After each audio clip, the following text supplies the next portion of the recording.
Praise the lord. ఇప్పుడు నేను మీకు ఒక విషయం చెప్తానండి, కొంచెం జాగ్రత్తగా వినండి. అయితే 3 గంటలకి లేచి ప్రార్థన చేసుకోండి, తండ్రితో మాట్లాడండి మనస్ఫూర్తిగా. మీకున్న శ్రమలైనా కష్టాలైనా ఆ టైంలో అయితే తండ్రి మన ప్రార్థనకి చాలా పవర్ ఉండిద్ది. తండ్రి జాగ్రత్తగా విని మనకున్న ఈ ప్రాబ్లమ్స్ తీసేస్తాడు అని చెప్తున్నాను కదా. చాలా మంది ట్రై చేస్తున్నారు కూడా. అయ్యో మా వల్ల కావట్లేదు సిస్టర్, లేవాలనుకుంటున్నామని కూడా అంటున్నారు. అయినా తండ్రి సహాయం చేస్తాడు. అయితే ఈ 3 గంటల ప్రార్థన నేను ఎప్పుడు చేశానో, ఏ టైంలో చేశానో అనేది ఇప్పుడు మీకు చెప్తాను. నేను చిన్నప్పటి నుంచి కూడా, ఇప్పుడు హాస్టల్లో ఉన్నామని చెప్పాము. హాస్టల్లో ఉన్నప్పుడు ఎప్పుడూ 3కి లేచి ప్రార్థన చేసుకోలేదు, మామూలు టైమింగ్సే. తర్వాత కాలేజీలో 10th క్లాస్ ఎగ్జామ్స్ అప్పుడు ఇంకొంచెం కేర్ ఎక్కువ తీసుకుంటారు కదా. అప్పుడు ఇంకా మమ్మల్ని ప్రార్థన ఎక్కువ చేపించేవాళ్ళు. 10th క్లాస్ పబ్లిక్ ఎగ్జామ్స్ కదా. అప్పుడు కూడా 3కి నాకు మెలకు రాలేదు, అందరితో పాటే మామూలుగానే చేసుకున్నాము. తర్వాత ఇంటర్లో అప్పుడు రాలేదు, డిగ్రీ అప్పుడు రాలేదు, ఎప్పుడు రాలేదు. అన్ని సంవత్సరాలు డిగ్రీ అయిపోయి మ్యారేజ్ అయిందా కూడా ఎప్పుడు 3 గంటలకు లేచి ప్రార్థన చేసుకున్నది లేదు. ఎగ్జామ్స్ రిజల్ట్స్ అప్పుడు కానీ ఎప్పుడు చేసుకోలేదు. కానీ మ్యారేజ్ అయిన తర్వాత, అది కూడా ప్రెగ్నెంట్ అప్పుడు, అది కూడా డెలివరీ అప్పుడు, డెలివరీకి నెల రోజుల ముందు నుంచే నాకు 3 గంటలకు మెలకు వచ్చింది. అంటే ఒకటే ఇక్కడ నేను అనుకుంటున్నాను, అంటే దేవుని కృపను బట్టి నేను చెప్తున్నాను. ఏదైతే మనకున్న సమస్య తీసివేయాలి, ఇక తండ్రి తీసేస్తున్నాడు అనుకుంటే, ఇక మనకి ఆటోమేటిక్గా ఆ టైంకి మెలకువిస్తాడేమో. ఇస్తాడు. ఎప్పుడు నేను డిగ్రీ అయిపోయిన దాకా, మ్యారేజ్ అయిన తర్వాత కూడా ఎప్పుడు 3కి లేవలేదు. కానీ ప్రెగ్నెంట్ అప్పుడు, అది కూడా డెలివరీకి నెల రోజుల ముందు నుంచే మెలకు వచ్చింది. ఆ ముందు 8 నెలలకు ఏమి రాలా, 9వ నెలప్పటి నుంచి అప్పుడు కరెక్ట్గా 3కి ఎవరో వచ్చి తట్టి లేపి ప్రార్థన చేసుకో అని చెప్పినట్టు అప్పుడు లేచి వెళ్ళి కూర్చొని ఆ నెల రోజులు చేసిన ప్రార్థనకి నేను ఎలాంటి పిల్లలైతే కావాలని అడిగానో ఆ నెల రోజుల్లో, ఆ టైంలో కరెక్ట్గా అలాంటి పిల్లల్ని నాకు ఇచ్చాడు తండ్రి.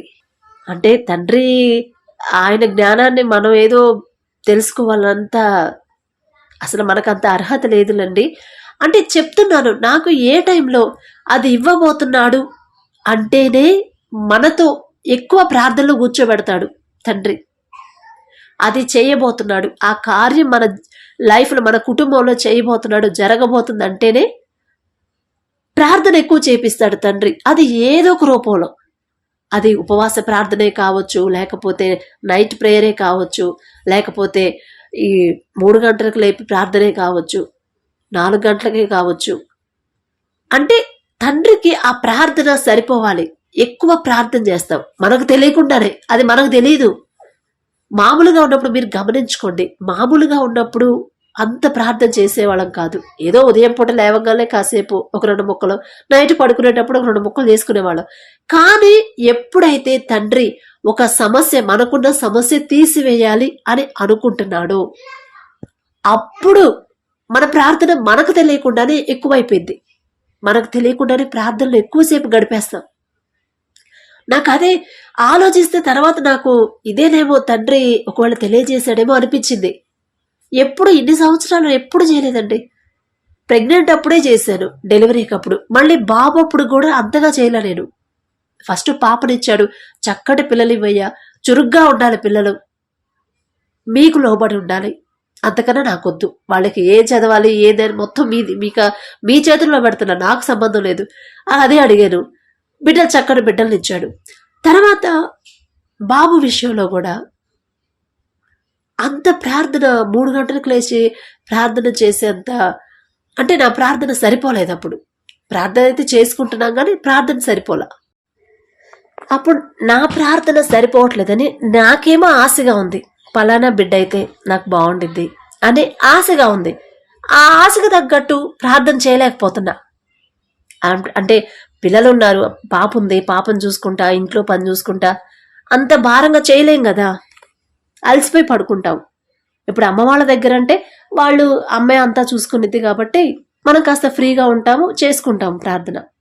కానీ ఇక్కడ కుదరదుగా టైము. నాకేమో ఆశగా ఉంది.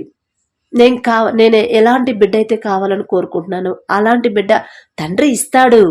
అయినా సరే ఒక డౌట్, ఇస్తాడో ఇవ్వడో అని ఒక చిన్న డౌట్. అప్పుడు ఆ డౌట్ పోగొట్టడానికి తండ్రి ముందుగానే మా చిన్నమ్మతో, ఆమె ఉపవాసం ఉండి, ఆమెకి హెల్త్ బాగుండదు, నెమ్ము, ఆమెకి సన్నగుండిద్ది, అంత అనారోగ్యంలో కూడా 7 రోజులు ఉపవాసం ఉండి నా కోసం ఉందంట. వాళ్ళ పిల్లల కోసం కాదు, వాళ్ళ ఇంకా వేరే వాళ్ళ కోసం కాదు, నా కోసం ఉంది.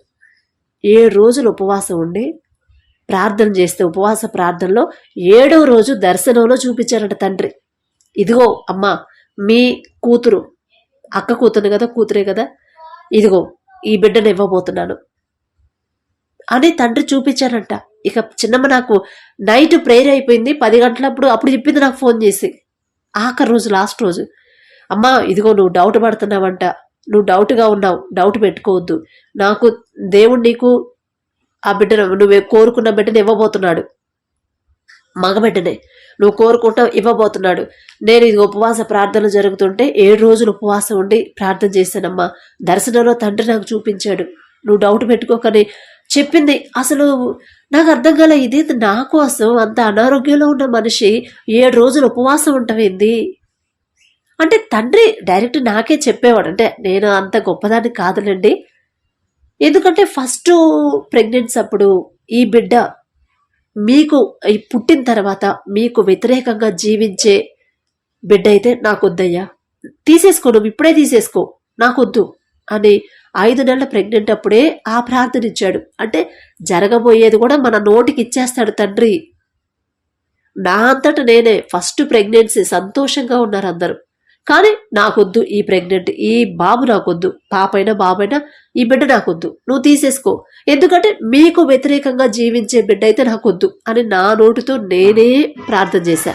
అలా ఫస్ట్ ప్రెగ్నెంట్కి తండ్రి నా నోటికి నాకు తెలియకుండానే ఆ ప్రార్థన ఇచ్చిన తండ్రికి ఇప్పుడు కూడా చెప్పగలడు, చెప్పేవాడే. అంటే నేనంత భక్తిపరాలు కాదులేండి, కాకపోతే ఏంటంటే ప్రతి విషయంలో జాగ్రత్తగా ఉండడం నేర్పించాడు మా నాన్న. ప్రతి విషయంలో కూడా చాలా జాగ్రత్తగా ఉంచుతాడు. అది ఫ్యాషన్ విషయంలో కావచ్చు, పెద్దవాళ్ళకి గౌరవించే విషయంలో కావచ్చు, జోకులు వేసే విషయంలో కావచ్చు, ఆ జోకులు కూడా ఎదుటివాళ్ళు బాధపడే జోకులు కానీ అలాంటివి అస్సలు రానిప్పుడు మా నోటికి. ఎగతాళి చేసి మాట్లాడతాం కానీ, ఏదన్నా మనకుంటే హెల్ప్ చేయడం, అంతేగాని అంతకన్నా ఎక్కువ చేయనివ్వడు, అస్సలు చేయనివ్వడు. చిన్నప్పటి నుంచి చాలా కంట్రోల్లో పెంచాడు. అయితే 3వ ప్రెగ్నెంట్ కూడా తండ్రి చెప్పేవాడే, కానీ నా ప్రార్థన సరిపోలా. నాకు అర్థమైంది తర్వాత. అంత ఇంట్రెస్ట్గా, ఇప్పుడు మనం ఇంట్రెస్ట్గా ప్రార్థన చేస్తే అది మనకు అర్థమైపోయింది. లేదు లైట్గా చేసిన దానికి, ఇంట్రెస్ట్గా చేసిన దానికి తేడా మనకు తెలుసు కదా, రోజు ప్రార్థన చేసుకునేవాళ్ళం కదా. అయితే నాకు అప్పటికే అర్థమైంది, నేను ఇంత భారంగా ప్రార్థన చేయట్లేదు కాబట్టి ఖచ్చితంగా మరి నేను కోరుకున్న బిడ్డని మేబీ ఇవ్వడేమో తండ్రి, అందుకని డౌట్ పడ్డాను. ఇస్తాడు, కానీ నేను భారంగా ప్రార్థన చేయట్లేదు కాబట్టి. ఫస్ట్ రెండోసారి అంత 3 గంటలకు లేచి చేసిన ప్రార్థన లాస్ట్ సెకండ్ బిడ్డకు వచ్చేసరికి రాలా, అంత భారంగా ప్రార్థన రాలా, అందుకని డౌట్ వచ్చింది.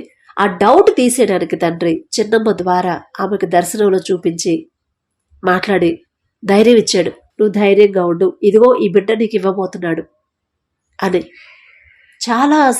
చాలా సంతోషం వేసింది. అంటే ఇప్పుడు ఇదంతా మీకు ఎందుకు చెప్తున్నానంటే, మీరు ఇప్పటి వరకు 3 గంటలకు లేచి చేసుకున్నారో లేదో నాకైతే తెలీదు. ఒకవేళ ఈ వార్త మీ దాకా చేరిందంటే ఖచ్చితంగా మీకున్న ప్రాబ్లమ్స్ కానీ, హెల్త్ ఇష్యూస్ కానీ, అనారోగ్యం కానీ తండ్రి తీసేయబోతున్నాడు, స్వస్థత ఇవ్వబోతున్నాడు. కాబట్టే మామూలుగా మీరు చేసే ప్రార్థన సరిపోవటం లేదు. కాబట్టే ఈ టైంలో లేచి చెయ్యండి, మీ ప్రార్థన భారంగా చెయ్యండి, మీ ప్రార్థన సరిపోవటంలా అని మాట చెప్పించాడు. కాబట్టి ఒక్కసారి ఇంట్రెస్ట్ కలిగి ఉంటే ఖచ్చితంగా దేవుడే ఇస్తాడు. మీ చేయి పట్టుకుంటాడు, లేపుతాడు. ఆ తర్వాత నాకు డెలివరీ అయిన తర్వాత ఇక చిన్నమ్మ చెప్పినట్టే బాబునే ఇచ్చాడు. నేను అడిగాను తండ్రిని. తర్వాత ఏదైతే అట్లా మన ఇంట్రెస్ట్ని బట్టి మన భారంగా ప్రార్థన చేస్తే, ఇదిగో నేను ఇవ్వాలని అనుకుంటున్నాను, కానీ మీరు ఆ ప్రార్థన నాకు సరిపోవట్లేదు, కాబట్టి ఇదిగో ఈ టైంలో చేయండి, భారంగా చేయండి, నేను ఇస్తాను అని తండ్రి మిమ్మల్ని మీకు చెప్తున్నాడు. మీకు చెప్పి కూర్చోబెడుతున్నాడు. నాకు మళ్ళీ తర్వాత 3 గంటలకి ప్రార్థన ఎప్పుడు రాలేదండి. ఆ టైంలోనే వచ్చింది ప్రార్థన. 3 గంటలకు మెలకువ. 3 గంటలకు మెలకువ ఆ టైంలో వచ్చింది. మళ్ళీ ఒక పెద్ద గొడవైంది. ఆ గొడవ అప్పుడు వచ్చింది మళ్ళీ. నాన్న ఐసీయూలో ఉన్నప్పుడు, అంటే పెద్ద పెద్ద వాటికి పరిష్కారం చూపించేటప్పుడే నాకు ఆ టైంలో మెలకు వచ్చింది 3కి. ఇక తర్వాత మళ్ళీ ఎప్పుడు రాలేదు. మామూలుగానే ఎప్పుడు టైం దొరికితే అప్పుడు, ఎప్పుడు మెలకు వస్తే అప్పుడు చేసుకోవడమే. అది 2 అయినా 3 అయినా 1 అయినా 4 అయినా 5 అయినా ఎప్పుడు మెలకు వస్తే అప్పుడు ప్రార్థన చేసుకొని పడుకుంటామే. కానీ 3 గంటలకు మాత్రం ఖచ్చితంగా ఆ టైంలోనే నాకు మెలకు ఇచ్చి లేపాడు తండ్రి. అందుకే మీకు ఇప్పుడు మీకున్న సమస్యల్లో నుంచి మిమ్మల్ని బయట వేయాలని, బయటకు తీసుకురావాలని తండ్రి ఆశ కలిగి ఉన్నాడు. కాబట్టే 3 గంటలకు లేచి ప్రార్థన చేయండి.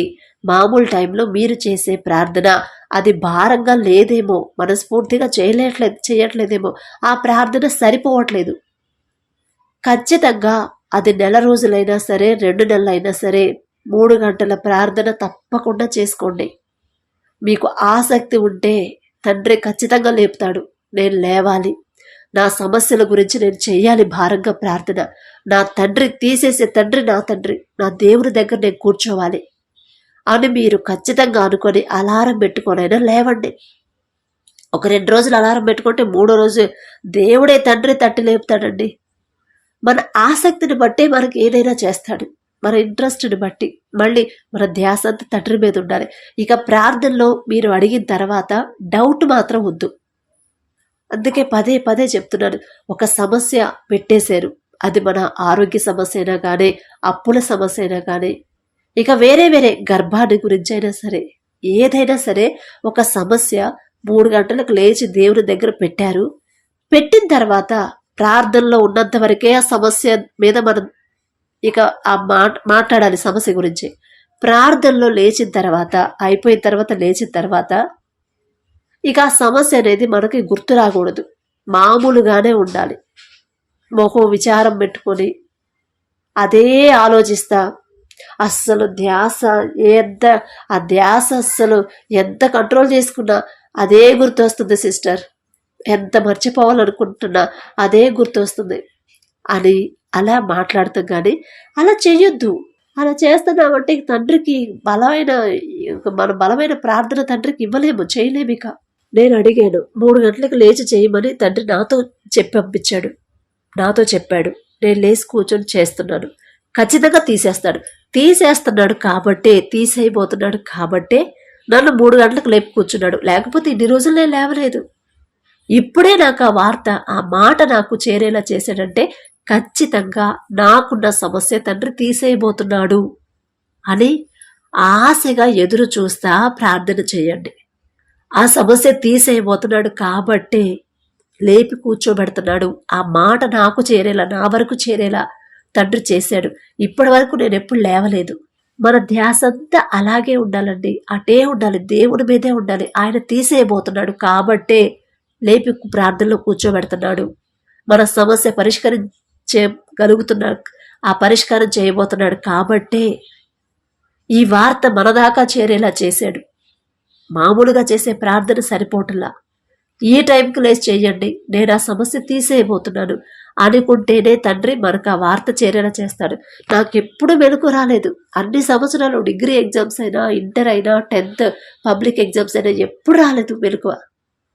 పెళ్ళైన తర్వాత ప్రెగ్నెంట్ అప్పుడే వచ్చింది 3 గంటలకు మెలకువ. ఎప్పుడు లేచి చేయలేదు. అంటే ఏదైనా కార్యం తండ్రి మన జీవితంలో చేయబోతేనే చేయాలనుకుంటున్నాడు కాబట్టే మనకి ఇక ఆ ప్రార్థన ఇంకా భారంగా ప్రార్థించేలా తండ్రి ఆటోమేటిక్గా తండ్రి చేస్తాడు. ఇక లేకపోతే ఇప్పుడు దాకా మెలకు రాదు, ఇప్పుడే ఎందుకు వస్తుందంటే ఇదే తండ్రి చేయబోతున్నాడు. నేను ఏదైతే అడిగానో అది ఇచ్చేసాడు నాకు. అప్పుడు తర్వాత డౌట్ పడ్డాను, ఆ దానికి కూడా సమాధానం పంపించాడు. నువ్వు డౌట్ పెట్టుకోవద్దమ్మా, ఇదిగో మా చిన్నమ్మ లేదులండి, ఇప్పుడు ఆమెకి హెల్త్ బాగాలేదు కదా, నెమ్ము కదా, మనిషి బలహీనరాలు, చనిపోయింది. లేదు, ఆమె చనిపోయి కూడా ఇప్పుడు 2-3 years అయిపోయింది. 2-3 years కాదు, 6 years. నాకు ప్రెగ్నెంట్ అప్పుడు చెప్పింది కదా, బాబు పుట్టిన ఒక 2 monthsకో 3 monthsకో, 2 months కూడా కాదు, బాబు పుట్టిన 1 monthకి అనుకుంటా, 1 మంత్కే చనిపోయింది. అంటే ఆ వార్త నాకు చేరవేయడానికే తండ్రి ఉంచినట్టున్నాడు పాపం. తర్వాత వచ్చింది, అంత అనారోగ్యంలో ఉండి కూడా తెనాల్లో ఉండింది ఆమె. అంత అనారోగ్యంలో ఉండి కూడా నా దగ్గరకు వచ్చింది. బాబుని చూసి ప్రార్థన చేసుకుందంట. బాబు మీరు డెలివరీ అయ్యి బాబుని చూసేదాకా నాకు మరణం తీసుకురావద్దయ్యా అని ప్రార్థన చేసుకున్నానమ్మా. తండ్రిని అడిగాను, అందుకే నిలబెట్టాడు నన్ను ఇప్పటిదాకా అని చెప్పింది. ఎందుకంటే ఆ లాస్ట్ స్టేజ్లో ఉంది. ఆమెకు అర్థమైంది ఇక మరణిస్తాను అని. కానీ డెలివరీ అయిందాక నా కోసం పాపం ఎంత ప్రేమించేదో, తండ్రి అంత ప్రేమ కలిగించాడు. డెలివరీ అయిందాకా ఉండాలని. డెలివరీ అయిన తర్వాత బాబుని చూసిన తర్వాత, ఎందుకంటే దర్శనంలో చూపించాడు కదా చిన్నమ్మకి, ఆ బాబుని ఆమె కళ్ళతో చూసి చనిపోవాలి, అప్పుడు ప్రాణం తీసుకోయ్యని అడిగిందంట. భారంగా ప్రార్థన చేస్తే ఆమె ఇంట్రెస్ట్ని బట్టి ఆసక్తిగా ప్రార్థన చేసింది. నిలబెట్టాడు ప్రాణాన్ని. 1 నెల రోజులు నిలబెట్టి డెలివరీ అయిన తర్వాత మా దగ్గరకు వచ్చి బాబుని చూసి బాబుని ఎత్తుకుంది. తర్వాత మళ్ళీ ఊరెళ్ళిపోయింది. ఊరెళ్ళిపోయిన 1 నెల రోజులకి ఇక చనిపోయింది. అట్లా దేవుడి కార్యాలు ఒక్కొక్కటి మనం గుర్తు చేసుకుంటే అసలు మనకు అర్థం కాదండి. ఎటు నుంచి సహాయం వచ్చిందో అర్థం కాదు. ఎప్పుడు అంత ప్రార్థన నేను ఎలా చేశాను, మనం ఎలా చేసామో మనకు అర్థం కాదు. ఎవరో మన కోసం ప్రార్థన చేయడం ఏంది భారంగాని మనకు అర్థం కాదు. చాలా ఉంటాయండి తండ్రి గురించి ఆలోచిస్తే. అందుకే ఇప్పుడు మీకున్న సమస్య తీసేయాలనుకుంటున్నాడు కాబట్టే మీరు ఇంట్రెస్ట్గా లేచి ప్రార్థనలో కూర్చోండి. లేకపోతే ఆ వార్త ఇప్పుడు దాకా మేబీ మీ దగ్గరికి రాలేదేమో, అందుకే ఇప్పుడు పంపించాడేమో. మీకన్నా నేను గొప్పదాన్ని కాదండి, మీ అంత భక్తి గలదాన్ని అస్సలు కాదు. కాకపోతే ప్రతి విషయంలో జాగ్రత్తగా ఎలా ఉండాలి, దేవుడికి నచ్చని పని చెయ్యొద్దు అని మా నాన్న చిన్నప్పటి నుంచి మమ్మల్ని కంట్రోల్లో పెంచాడు. కాబట్టే కాస్త తండ్రి కృపలో మేమున్నాం అంతే. అంతకన్నా మీకన్నా మీ భక్తి పనులు అస్సలు కాదండి. కాబట్టి ఎవరైతే 3 గంటలకు లేచి ప్రార్థన చేయాలి అనే ఆసక్తి కలిగి ఉన్నారంటే ఖచ్చితంగా మీ జీవితంలో మీ కుటుంబాల్లో తండ్రి కార్యం చేయబోతున్నాడు. అది గ్రహించే మనసు తండ్రి, ఎందుకనో తండ్రి నా మీద జాలిపడి ఆ గ్రహించే మనసు ఇచ్చాడు. అందుకే మీకు అంత గట్టిగా చెప్పగలుగుతున్నాను. ఎప్పుడూ నేను లేవలేదు, ఆయన కార్యం చేయబోతున్నాడనే లేపి కూర్చోబెట్టాడు. కాబట్టి ఆ నమ్మకంతో నా తండ్రి కార్యం చేయబోతున్నాడు, నాకున్న ఈ అనారోగ్యం తీసేయబోతున్నాడు, అందుకే ఇప్పుడు నన్ను తట్టి లేచి ప్రార్థనలో కూర్చోమని చెప్తున్నాడు అని ఆలోచించుకొని దేవుని సహాయం అడగండి. నా ప్రార్థన కన్నా మీ భారమైన ప్రార్థనే తండ్రికి చాలా చాలా ఇంపార్టెంట్. మిమ్మల్ని ప్రార్థించమని అడుగుతున్నాడు భారంగా. నేను ప్రార్థిస్తే అమ్మా నువ్వు చేస్తున్నావు ఓకే, కానీ వాళ్ళు కదమ్మా నేను కార్యం చేయాలనుకుంటుంది, వాళ్ళ కుటుంబాలు, వాళ్ళ ప్రార్థన కదమ్మా నాకు కావాల్సింది. వాళ్ళు భారంగా ప్రార్థించాలని కదమ్మా నేను వాళ్ళకి చెప్పింది. వాళ్ళు లేచి చేస్తే నాకు తృప్తిగా ఉండిద్దమ్మా అని తండ్రి నాకు అట్లా అనిపిస్తుంది. మీ కుటుంబాల్లో ఉన్న శ్రమలైనా, కష్టాలైనా, అనారోగ్య సమస్యలైనా, గర్భఫలాల కోసమైనా, జాబ్ కోసమైనా, ఏదైనా సరే మీరు లేచి కూర్చొని ప్రార్థించాలన్నదే దేవుని ఆశ. ఆయన మీకోసం ఎదురు చూస్తున్నాడు. నాకు సమస్య వచ్చినప్పుడు నన్ను లేపి కూర్చోబెట్టాడు. మీకు సమస్య వచ్చింది కాబట్టి మీరు లేచి కూర్చోమని చెబుతున్నాడు. మీకు లేవాలని ఉంటే తండ్రి లేపుతాడు. ఆసక్తి కలిగి ఉండండి. మీ ధ్యాస అంతా తండ్రి మీద పెట్టండి. ఖచ్చితంగా తండ్రి సహాయం చేస్తాడు. నా ప్రార్థన సరిపోవట్లేదు, నేను అడిగింది నాకు ఇస్తాడో ఇవ్వడో, ఎట్లా నా ప్రార్థన నేను భారంగా ప్రార్థించలేకపోతున్నాను ఇంట్లో ఈ పనులను బట్టి అనుకున్నాను.